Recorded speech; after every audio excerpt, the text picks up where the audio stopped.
I think the hardest thing to overcome has been just the sheer volume of work we've had.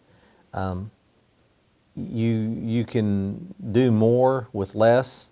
You can that old cliche of doing that, but eventually you don't. You can only do so much, and I think that our folks have risen to the occasion, but it's been a challenge. It's been some of the things that we had to do to make it work were to decentralize a few things to get to stop things going through maybe just one division or one group of people, and farming that all the way to out. I shouldn't say farming it out, but distributing that down into our divisions and districts to get everybody to do that same part, so it's not all having to come through one or two people. I think we've done some things like that to make it work.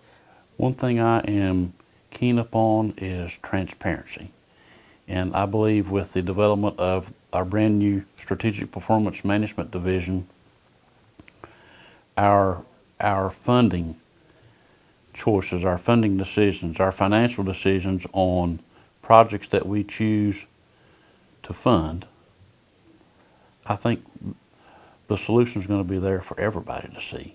I'm very happy with a lot of the things that we're doing. I like the idea that we're trying to find new and innovative ways to use technology to improve how transparent we can be, and we're also trying to be more accountable. You know, working with the management and working around, you do work with them. You don't work for anybody, and I don't consider the folks that my division directors, they don't work for me, they work with me. We're one team. We all work together. We try to share our knowledge, our experience, and help each other.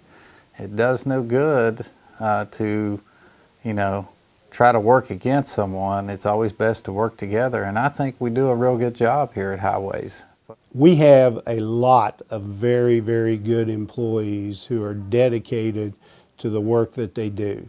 And sometimes in doing that work, people just drive by one of our operations and they might see somebody standing there for a minute, but what they didn't see is a minute before that they were down in some muddy ditch, or it was sub-zero weather and they're out there still inspecting bridges in the middle of the winter, and they just climbed off a bridge and took a breather.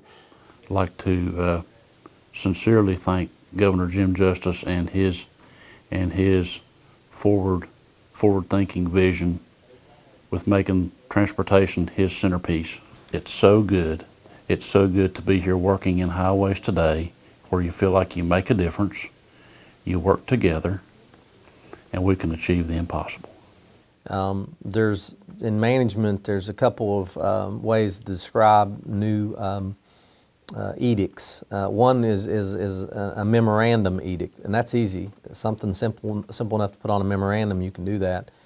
But a lot of things that you do, initiatives you have, maybe the term initiative is better than edict, but for major initiatives, you can't just put it on a memo. You have to go out. You have to do the legwork. You have to explain, because one of the basic tenets of communication is clear expectations and understanding. And so what we've tried to do is to go out and talk to our folks, go out and have meetings on special initiatives so they understand, bring them in or representatives in so that they can pass along that information. And then trying to move these things forward is a lot easier that way.